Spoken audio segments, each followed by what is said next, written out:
Welcome. I'm Dr. Angela Mazza, a thyroid, endocrine, and metabolism specialist with an integrated practice in Central Florida. As our listeners know, my goal for this podcast is define and demystify the thyroid gland and thyroid-related medical conditions. By providing information in an easy-to-understand format, I hope to help patients better understand the ways in which their bodies work and to help them thrive. I'm glad that Dawn Sheffield, my friend and co-host, is here with me for episode 20. Thanks for inviting me back. Yes, episode 20. We're both just delighted. Hard to believe. Hard to believe. And I am always so glad to be here. You know, I really enjoyed, I'm sure everyone could tell, chatting with our special guest, Dr. Juan Lopez, compounding pharmacist, on our last show. And I hope our listeners have time to hear that and be sure to catch all 4 parts. All 4. There was a lot. Wow. There was a lot to that. I think we're all surprised. Don't you think? I think we were. Wow. It's like a mini series. It was great. And the thing is, it could go on and on because he is just so amazing, so informative. So he's really interesting and passionate about excellence. So that was wonderful. But the thing is, happily today, we have another very special topic and another very special guest. I'm not comfortable with this topic, nor about the guest. Well, you know what? I'm a tad uncomfortable too, because I'm afraid I will not ask the right questions, and I already know this is true, I won't ask all the questions that our listeners might have because there just isn't time. So I've had to pick a path and stick with it. But listeners might not realize that when they write in their questions, it's such a relief. It takes a lot of pressure off of us. Yeah, we're like, whew. Thank goodness, because trying to guess what they might want to hear about is really stressful, actually. So we'll provide, as usual, the address at the end of the show. If you have any questions, send them in. So the thing is, Dr. Mazza, you are way too modest to have suggested this subject, and that's because my idea was to present an episode that is all about, well, you. Oh, goodness. Listeners, I would never have suggested this topic as a topic. Never. Dawn was remarkably persuasive, but I'm really not sure anyone's going to be interested in the show. Well, it's going to be great. You'll see. And I already have proof. Oh, you're an optimist. I really am. And also, I am a realist. But you know what? If I'm wrong, it's all on me. So exactly. There you go. I know. See? There you go. So the thing is, this episode won't really be all about you. We're going to also learn a lot about related medical subjects, as we always do. So we're going to cover what an endocrinologist does and how an integrative endocrinologist is different, and so much more. I believe listeners are interested in and want to learn more about these subjects, and we'll discuss, maybe most importantly, what patients can do to help feel like we are a direct participant in our own care. Well, I agree there. As an integrative endocrinologist, that's a subject I can get behind. How patients can more effectively become an active participant in their own care as a partner with their provider rather than just being a bystander. So see, we're already embarking on a voyage. Okay. I hear naysayer. All right. Well, let's start this journey with a complex listener question from Central Florida. This question has 3 parts. Part 1 is, how old were you when you decided you wanted to be a doctor? Well, I don't know exactly. I was pretty young, maybe 2nd or 3rd grade. I had always loved science, but I think really when my grandma got ill is when I decided I wanted to go into medicine. It was around 5th grade. So she developed acute leukemia, became very sick very quickly, and then passed away. And I kind of remember feeling that feeling of helplessness. Okay, let's move on. Part 2 is, did you have a mentor on your path to being a doctor, or did someone in your life just give you the encouragement you needed to pursue any goal? That's a great question as well. My parents were always really encouraging and supportive of everything that I was interested in. There was a lot of things along the way, but as far as sports and crafts, but they were pretty tough on the scholastics and pushed me to be my best. So, and on to part 3, what captivated you about endocrinology? Well, Don can attest to this. I'm always fascinated by the esoteric, and that's really exactly what endocrinology is. And you really have to think in terms of how everything relates to each other. Everything's interbalanced. Yes, we know more than we did even 20 years ago, but there is so much more to learn in the realm of endocrinology. Well, that 3-part question was a great way to introduce this episode. And I have to say, all of that was from just one Central Florida listener. So see, there's someone who's really interested in this topic. I love that. At least one. Just one. There's one. Oh, and I am too. There's two. So thinking back to an early episode, you said that you knew early on what type of doctor you did not want to be. One was an OBGYN, and the other one was, you know what, I can't remember all of a sudden, so I need a light. Do we have a lighthouse sound effect of any, or flashing lights? Because brain fog's moved in, sorry. You can't remember everything. I can't remember it at all. But I think it was surgery. Oh. I would find doing surgery very stressful, I think. But I'm currently listening to a great book with a surgeon as a central character. And now I see another side of doing surgery that I had not imagined. So I'll just tell you about that later. Little aside there.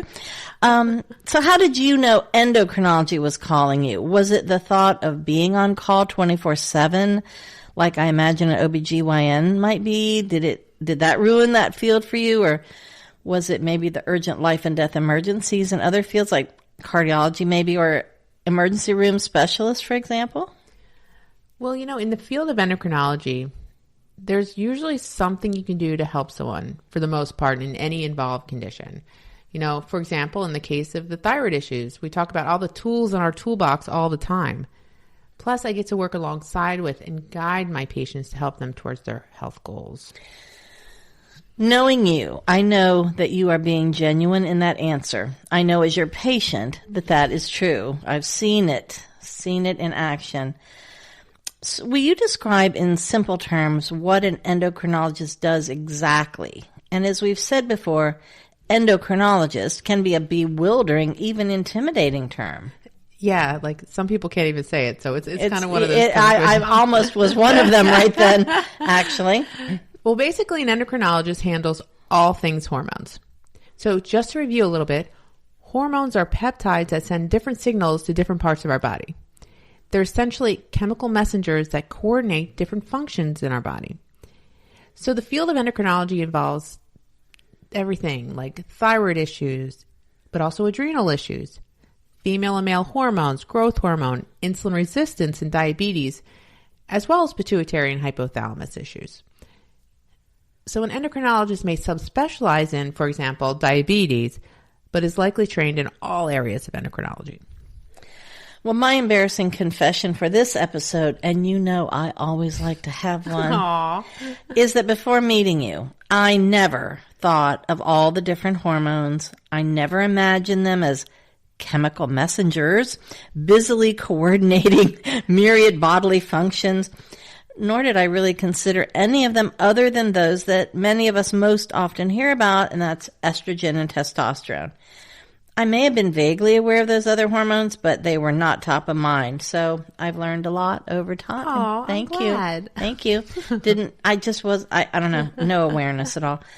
So speaking of learning over time, do you like the idea of really getting to know a patient and seeing them over a period of many years versus being maybe like an emergency room doctor who might not see someone again after their first dramatic encounter?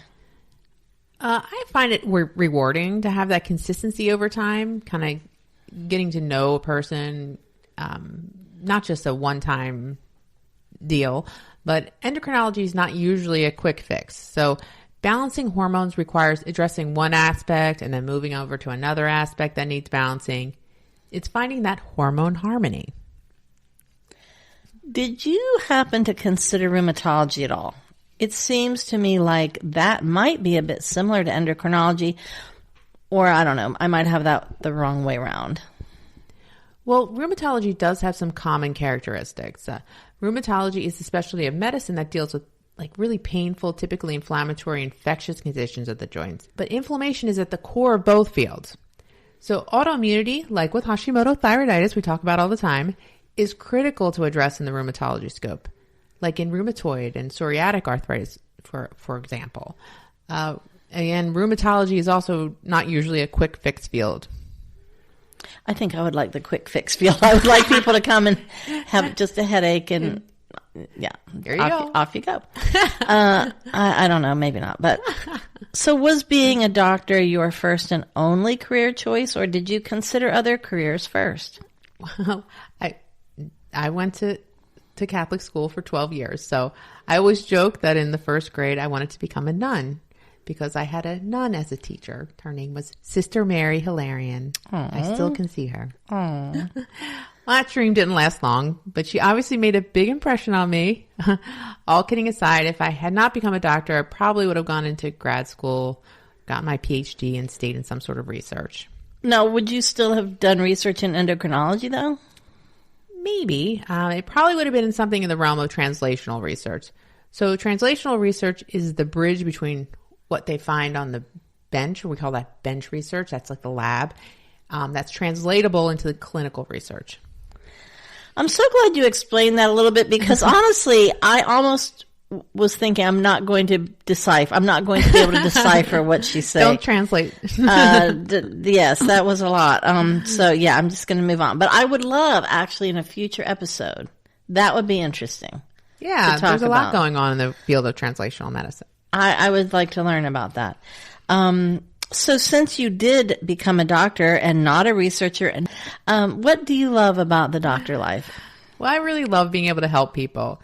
Because, people don't usually go to the doctor or seek medical attention when they're feeling great, right? No, I don't. Most people don't. But I also like keeping people feeling their best once they are on the right track. What do you think gave you the courage and the knowledge that you could become a doctor, though? That's the thing that puzzles me. How did you have the confidence to pursue it? I'm not sure. When you just feel like something is right, you just don't really question it too much. Or maybe I didn't overthink it, so I didn't doubt myself. Or, probably even more so. Or sometimes when you don't know what to be afraid of, you really aren't. Absolutely. It's that experience over time that makes us frightened. Yes, that's exactly right. My goodness gracious. I do have to just say as an aside that knitters sometimes talk about making a sweater as their first project because nobody told them not to. Right. So nobody told them, oh my goodness, no, that's too hard for a beginner. Or they were told, but they didn't listen. So not doubting themselves, as you said. So they do the sweater, and if all goes well, likely they're never going to be afraid to try anything in knitting again. And perhaps surprisingly to some folks, many projects in knitting can be intellectually challenging. So, I see the correlation there. I really understand that. That is a good analogy. It connects those things, connects the dots. But are there days you think you might want to reconsider that I'll be a doctor decision? Maybe take up knitting and make that sweater instead? Yeah, I don't think I can knit a sweater, but, I think, you can. You can. I think everyone has days like those. When that happens, I really just try and focus on the positive and tell myself tomorrow's another day. If you were to change careers at this point, what would you become? Gosh, I have no idea. I don't think I'm qualified enough to do anything else at this point. Now, see, I have to take offense to that because I know we can figure something out. Okay, here, look, all right, well, here it is, podcast producer. Okay. Look, you're already doing that. There you go. Well, so there you go. Technical editor. Oh my God, and let's not forget, you have a writing career now. Well, once you decided to become a doctor, how long did it take beginning to end? Okay, so 4 years of undergrad or undergraduate studies, 4 years of medical school, 1 year of internship, 2 years of internal medicine residency, and then 2 years of endocrinology fellowship. So 13 years total. That's quite a commitment from those little seedlings in a cup. I mean, that's a big chunk of my life. Those were some powerful seedlings. To be honest, I did not realize it took that long. So as you traveled along that very long road, why choose to become a DO, a doctor of osteopathy, and not an MD?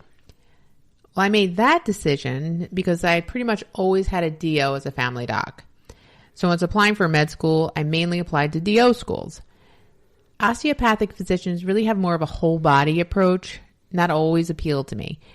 We actually have some additional training in osteopathic manipulation as well.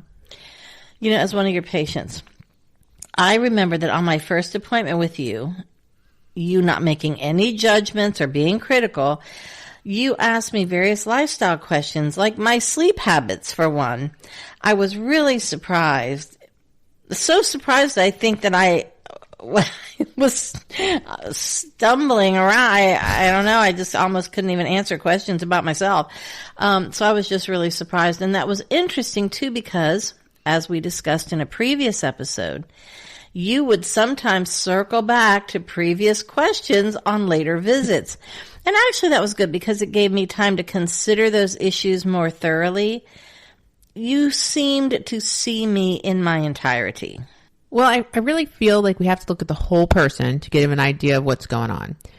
So as a physician, I have to take a good intake of like symptoms, history, timeline, labs, and medicine. That's a lot of information. But I also have to know about a person's routine, home environment, and work environment. I also have to figure out what they are willing to change so I can come up with a plan that's going to work and make it a plan that someone's actually going to do. Because I could come up with the best treatment plan in the world, but if someone won't or can't do it for one reason or another, it really doesn't matter. That seems very commonsensical on the surface, but that's pretty deep, actually. So when you say you are an integrative endocrinologist, what does that mean exactly? Okay, it refers to combining traditional medicine treatment for endocrine issues along with holistic medicine, like how we discuss thyroid hormone replacement therapies along with things like supplements and lifestyle management. Okay. Well, I'm also curious about why and how you chose to become an integrative endocrinologist versus becoming an endocrinologist without the integrative focus. I honestly and wholeheartedly feel you cannot successfully treat most people who have hormone issues without taking into account the whole person. There are very few endocrine-related issues that are simply fixed by just taking a pill and calling it a day. Furthermore, when we treat someone just by putting a bandage on it, with something like a pill, for example, we're not fixing the underlying problem. We're just covering it up.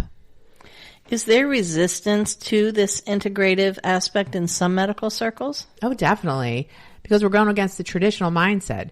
Traditional Western medicine is reticent to change. Change is hard. Yes, it is. I can attest to that. And it's hard when things have been in place for years and years and years. Plus, there are also other powers at play here in the U.S. in regards to pharmaceutical companies and insurance companies.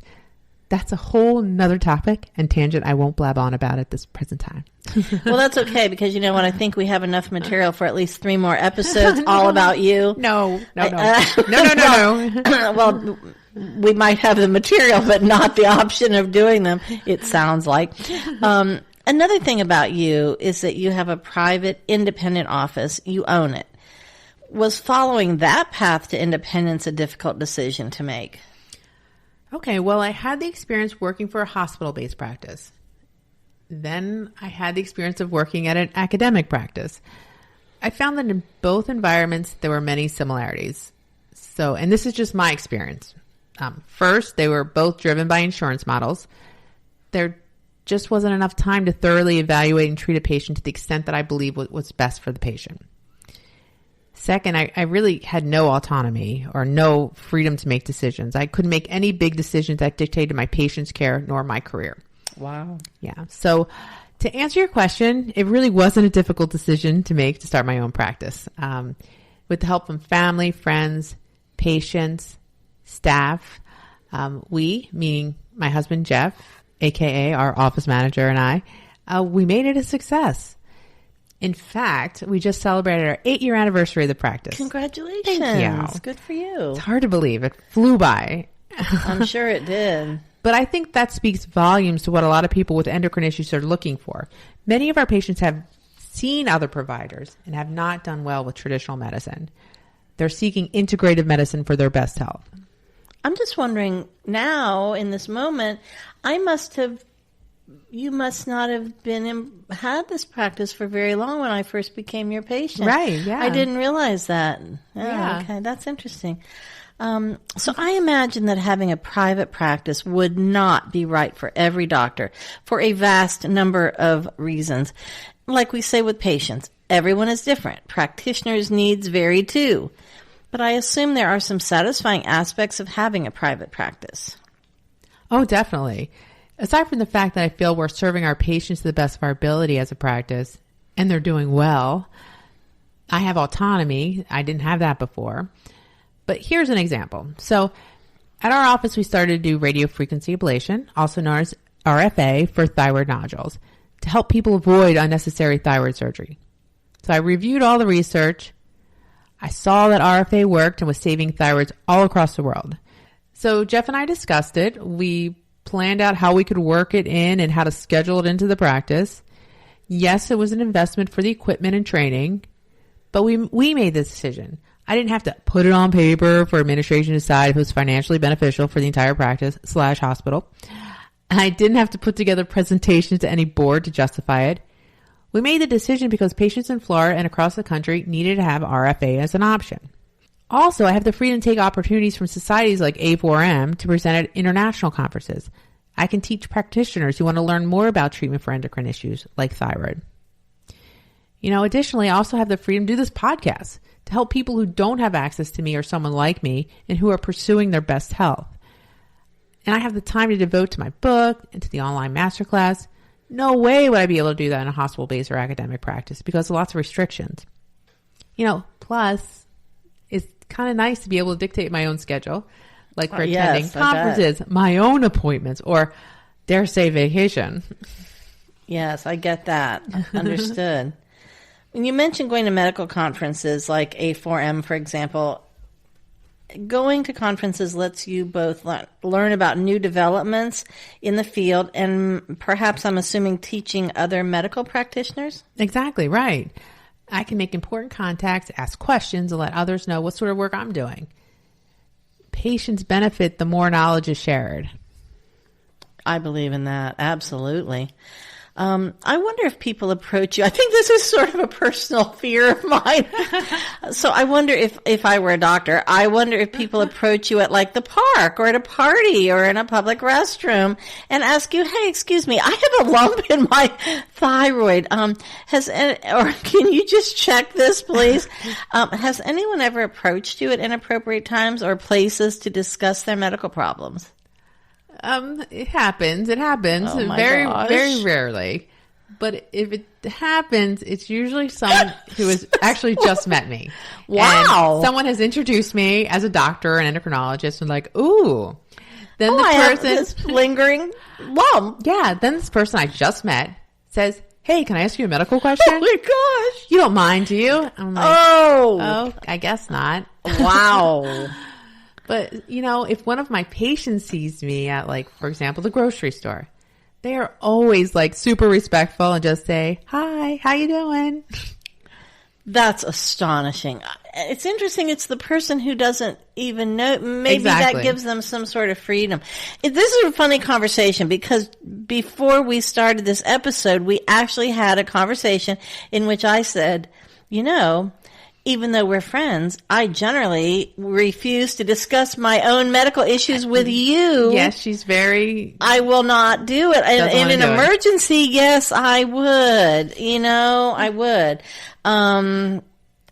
But I won't do that outside of my actual medical appointments. It just feels really wrong. Like you do have my cell phone number, too. I had guard it with my life. Like taking advantage of your off time in an unfair way, it feels like. I mean, you have to have time, personal time. Well, thank you. So being on your off time now leads me to asking, hey, can you feel this? I have a problem. No, I'm just joking. Being on your off time leads me to ask you if you've ever been called upon to help a sick person on an airplane. Actually, yes. Oh, And, no. not too long ago, I was on a plane and the flight attendant came on overhead, asked if there was a doctor on board. Oh, my. So this poor gentleman was having some shortness of breath and anxiety. Just took some vitals and just stayed with him for the rest of the flight. It wasn't a long flight or anything. And then the EMS was at the airport to take him to the ER when we landed. Can you please stay with me? Like, fly on whatever plane I'm on. You stayed with him the rest of the flight? Well, I think it just made everyone feel more comfortable. So. Oh, well, everybody on the plane. Yes. Yeah. I got that. And I guess the guy, but. And maybe particularly him, but maybe the flight, everybody. That was a really lucky person. I feel like we should have at least been moved to first class or something. Oh, yes. Yes, indeed. Man, I played that wrong. Wow. Well, probably you just didn't have time in that moment. I think we'll cut you some slack on that. So here's a funny, before you told that story, I was going to ask if you did not practice, and I can't get over that story. I'm sorry. That's another one of my fears, being accosted in a park by someone I don't know asking thyroid questions or being called on the airplane. So I was going to ask, if you did not practice in Central Florida, where would you want to be a doctor? But now I see you're a doctor everywhere you go. Aww. I guess that's a good point and a good question. I don't know. I'm not sure where I'd practice if not in Central Florida. I just really like it here. Well, see, here again, I really have to help you with these because here's another career path: Central Florida tourist development. There you go. That's see, what I'm gonna do. We got a lot of angles here. There's always an angle. There's always something. Don't despair. Always something. I have to say another thing. Apparently, I have a lot of anxieties about being the doctor. I'm not even a doctor, but I'm nervous about things. If I were a doctor, I think I'd be nervous and probably lose sleep about making a mistake or forgetting to tell somebody something. Do you learn how to deal with worry and stress in medical school? Or like how? Just on your own? And how do you cope with it? Just thinking about a favorite hobby, I'm going to do it. I'm going to bring up crocheting cats, throwing it in there. Does that help you? Well, I think part of the reason it takes so long to become a doctor is the kind of conditioning to learn how to deal with stressful situations. That's a thought. Because once you're on your own, out of training, I think that's when you really learn. Oh, gosh. Terrifying. Yes. It gets better. That's right. Because sure, you have colleagues you can ask or research the literature, but it's on you. And a lot of how I practice is what I've developed over many years. I always joke about, doctors just coming out of training who just took their boards, that's their certification exams, feel like they know everything. They can rule the world. Mainly because they don't know just how much they don't know. I just can't imagine ever feeling competent at all. Yeah. Really. Because the longer I practice, yes, the more confident I am, but I'm also really aware of what I don't know. Medicine is a moving target. It's constantly changing and evolving. I think that's where traditional medicine mindset falls short, really. It takes a very long time for things to change in traditional medicine. If you're a doctor and you think you know everything and are done with learning, you really should consider that. It's always scary when I hear doctors say, I'm done learning. Oh, that's scary. Please say yes. Yeah, let's not. No, don't want to go there. Okay. As far as coping with stress, I do value my downtime. I always look forward to spending time with my husband and family, my kitty, my dog, and my friends. I do have to say crochet and reality television help out too. That's really interesting to me because I go the anti-reality television. I just probably do the exact opposite. So you talked in a previous episode about how one long-lasting complication for you, and maybe this is from internship, was this, that you didn't get enough time to drink enough water, resulting in a kidney stone problem that still lingers, if I'm correct, that still lingers to this present day. Right. And that imbalance between your work and your health has had far-reaching consequences. Yeah. Work-life balance value, I recognized early on. I recognized it, but actually making it happen took a little bit longer. I still have to work at it and keep it in view at all times. We talked about self-care. Mm-hmm. Self-care is critical for me. It took a while to realize, but if I don't take care of myself, including my own mental health, I can't take care of anyone else. Boy, I'll just interject that is a real key. And we often are not given the space or the sort of permission and often the time to take care of ourselves. That self-care episode, I tell you what, that was, as we have discussed, that was insanely meaningful to me. I think to both of us, actually. I don't know what prompted me to think of this question, but I wonder if being a doctor is much harder than you imagined it would be, or is it harder in ways you did not anticipate when you were becoming a doctor? Oh, okay.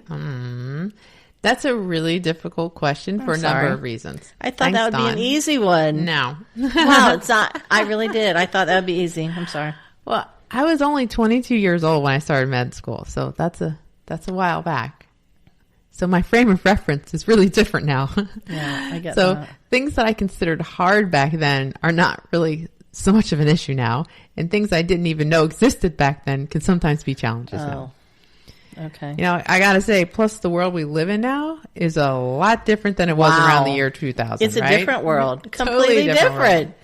From an information standpoint, we have so much available at our fingertips. Whereas too much. Too much. Whereas before, you'd have to actually pull out a journal or a textbook to look something up. Or call the reference librarian, which is what I used to do all the time. There you go. Mm-hmm.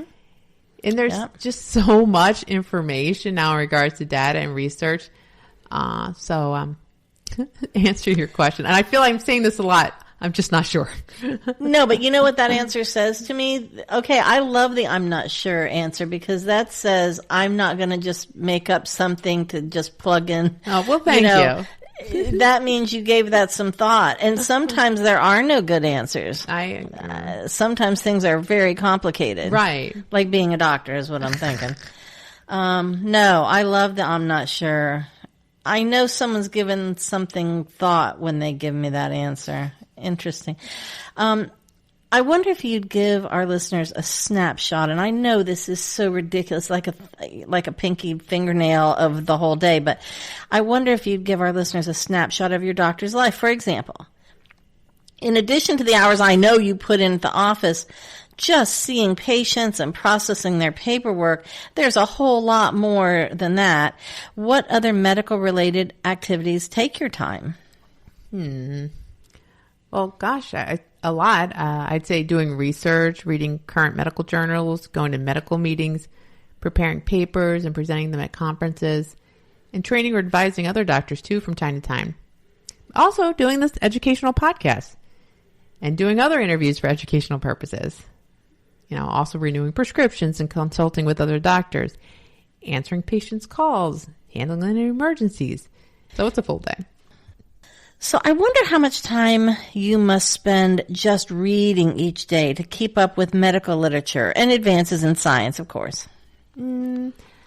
Probably around 30 to 60 minutes a day. But realize that time's broken up throughout the day. So it's before, after, and in between patients. And if a patient asks me a question that I don't know, I try and look that one up right away. Because once in a while a patient hears something new that I haven't, so I have to follow up on that too. Is most of your reading on paper in journals, or do you have to do it electronically now? Most of my reading is electronic-wise, although there are some journals I still get paper copies of, because I like paper. I was just going to ask you if you have a preference. My favorite journals I still get in paper, because then I have them and I put them on my little bookshelf, and some of them have pretty covers. I get that. I totally get that. I like paper too. I do a lot of electronic reading, but look at this one. Oh, it is beautiful. Oh my goodness, it is really pretty. That's art. You could frame it. You could have a whole wall of your journals. I mean, that's really pretty. So how exactly? I know we kind of touched on this, about the importance of your family and friends and pets and mental health. But how do you carve out time with friends and time for family? I just try and make that time a priority, just as I would for anything else of value. So it's got to just put it on the schedule. See, that was a good answer. Because I don't think we've ever talked about this before, but time for friendship can be a huge challenge now, and it should not be. you mentioned the year 2000 and how this is a different world. I agree with you. Time with family, time with friends, that crafting, whatever it might be, that has to be made a priority. It has to get on my calendar too, not just your busy calendar. I mean, it has to get on my calendar or it's not going to happen. And what bothers me is I don't remember in years past having to actually schedule friend time the way I do now. And now I do for reasons that are apparently very complex. It just used to be so easy, very organic, sort of spontaneous to just get together with folks. Right. Now it's like weeks ahead, hey, what about this day, this time? Friends of mine are saying the same thing, that it has to be made an appointment now. And sometimes they're resistant to that, but then they tell me, well, I haven't seen so-and-so in a long time. Well, there you go. So I don't think any of us like this, but we accept it. One way I have found to make it easier to gather folks together is to have something in common, like crafting, like a crafting day or a sewing day, whatever it might be. A book, it could be a book group or whatever. So you and I have agreed on how important social activities and creating art in any form can be to mental health. But it kind of made me curious about if you mostly find friendships with other doctors easier, because I imagine you all speak the same unique, specialized, and maybe esoteric language. Is that easier for you to be mostly with other doctors? Well, I do enjoy my time with friends who are also in the medical field, but I also really value my friendships with people who are not. Because Dawn, believe it or not, I don't want to talk about medicine all the time. No. I think that it's hard to believe. It's hard to believe. I think that's a misconception, though, that people might have, that the doctor life is very far removed for many of us, so we really don't know, and that's really I wanted to get to on this episode. We really don't know what that life is like. Don't want to talk about medicine all the time. Crazy. I know, it's a novel concept. Get it. I don't think I would want to either. I understand that. Yeah, so you have a life. One part of that life, although it's medical, is doing this podcast.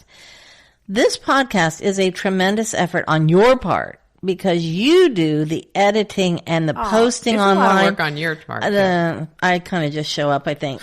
But compared to what you do all the tech stuff. And I've really got the easy bit. But I have been asked, why do you do a podcast, but you don't accept new patients who want to be helped by you as a result of listening to the show? You know what? I'm glad you brought that up. And I get that question.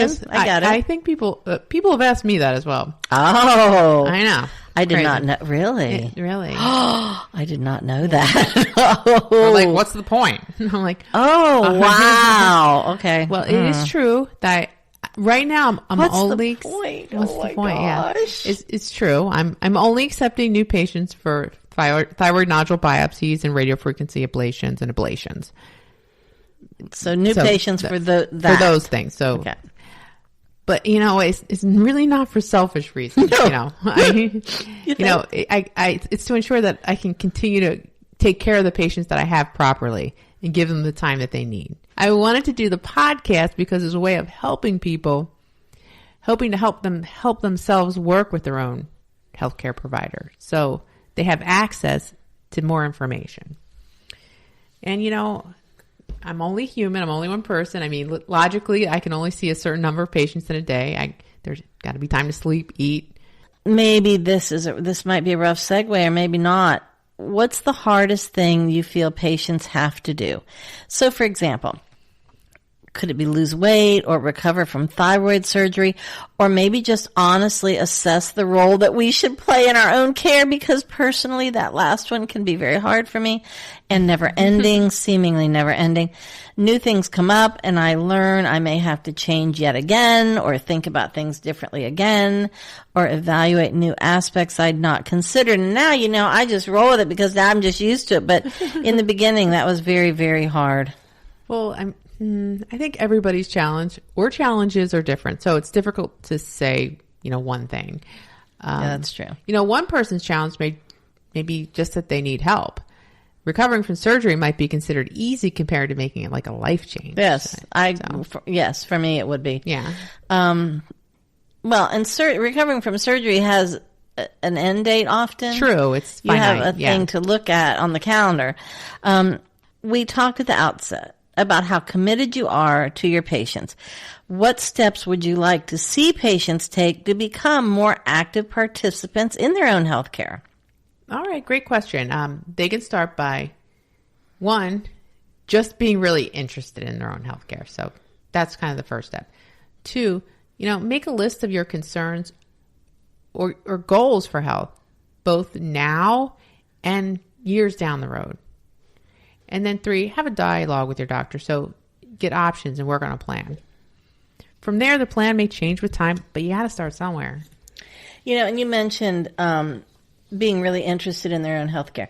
One of the things I see with this podcast is I think that really helps people to do that because, you can say, not you, but a person can say, well, be really interested in your healthcare. But if a person really doesn't understand what's going on with them, I can't be interested in something I don't understand, exactly, or I don't know what the right words or the vocabulary or where to look for dependable resources.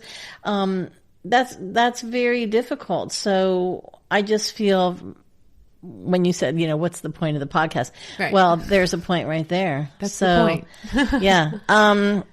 So one thing also that we can do, in fact, along the line of being interested in our own healthcare, one of the things we can do is to educate ourselves. And that leads me finally to circle back around. You were dreading this, but here I am again. I'm going to circle back and ask about your book, Thyroid Talk, An Integrative Guide to Optimal Thyroid Health. You say you wrote it for motivated patients and providers. And, so many times I've wanted to ask you what you meant by that, but I don't know. Somehow the timing wasn't right or whatever, but now here we are. What do you mean by patients who are motivated? In what way? Well, by motivated, I mean ready and willing to learn and make the changes that will achieve the best results from a health standpoint. Like I mentioned earlier, change is hard, but if someone's not willing to make changes that are necessary, he or she shouldn't expect any different results. Have you got any recent updates on when the book will be available for purchase and how we can order it? Or I think actually I should say pre-order it. I'm not sure about if that's still the case. We're finishing up the webinar to introduce the online masterclass. So fingers crossed, it looks like September. The part I'm still not 100% clear on is this, despite I think you've explained this possibly many times, more than once. There's going to be an online master course related to the book to help guide readers to optimal thyroid health. But can you explain a little bit about how that's going to work and in depth? Sure. I mean, the book may be what's all that some people need to make changes. But some people are going to need a little more help. I mean, not everybody's on the same level. So the masterclass is going to go into a little more depth what the book covers. So there's going to be modules that cover topics like diagnosis of thyroid issues, personalized treatment, gut healing, much more. Plus there's some bonuses that are available. So it'll be very informative and hopefully kind of fun still. Well, you mentioned gut healing, so it's going to be fun. That's a fun time. Who does not love gut health is always a fun time, as I've been teased about numerous times. What is going on, and I haven't asked this in a long time, I'm sorry. What's going on as far as folks getting on a list, maybe getting an advanced copy of the book, becoming part of the book launch team, and being given the chance to write a review early on? Are those still options? Oh, yeah. So if you forward your name and email to thyroidtalk.mazza@gmail.com or our website at metaboliccenterforwellness.com, I'll give whoever is interested more information.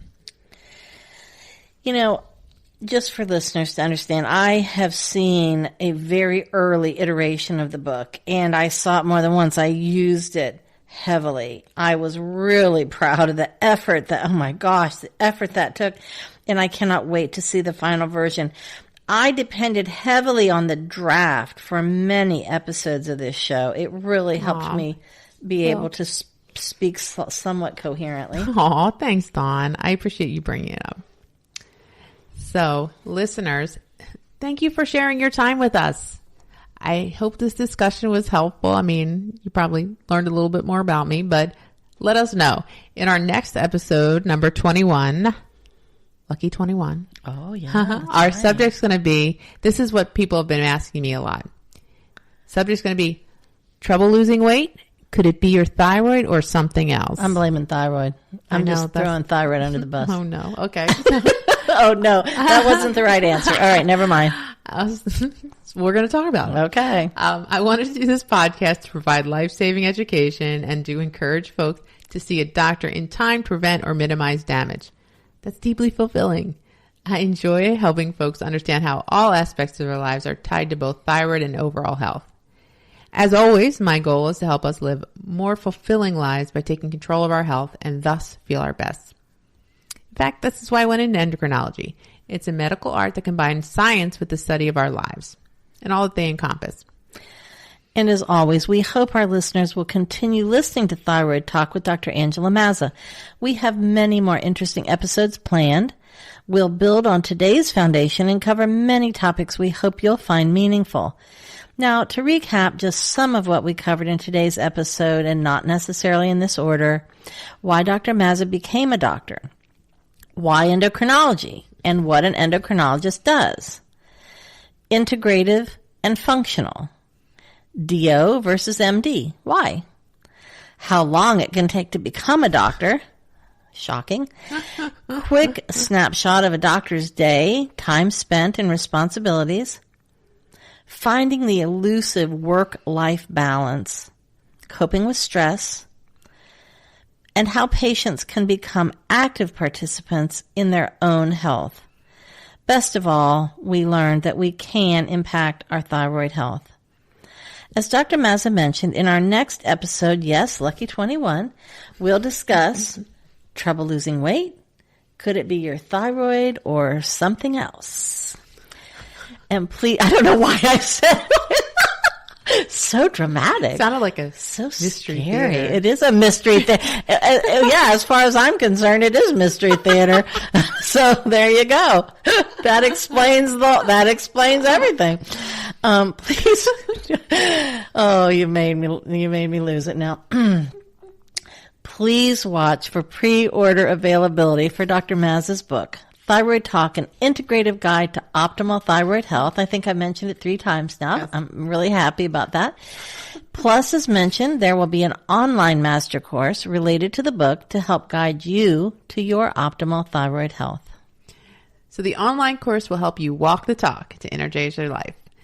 And for information on at least some of the supplements we may discuss on the show, we didn't talk a whole lot about supplements today. But, no. But if you're interested in supplements that we have in the past, please visit the wellness store at metaboliccenterforwellness.com. Full disclosure, I personally use and I carry supplements by Douglas Laboratories and Pure Encapsulations in both my office and our online site. Please keep in touch. Check out my YouTube channel at Dr. Angela Mazza, the website at Metabolic Center for Wellness, as well as our Facebook and Instagram. We welcome your input. Please send your comments, show ideas, and questions to thyroidtalk.mazza@gmail.com. That's an email address, not a message board. Other listeners will not be reading your message on any sort of public forum. We may disclose your general location on air, the city or town, for example, but we will not read your name nor your address on the show. We reserve the right to edit your input as necessary. And please don't forget to ask your healthcare provider any specific questions regarding your wellness. This podcast is meant for educational purposes only.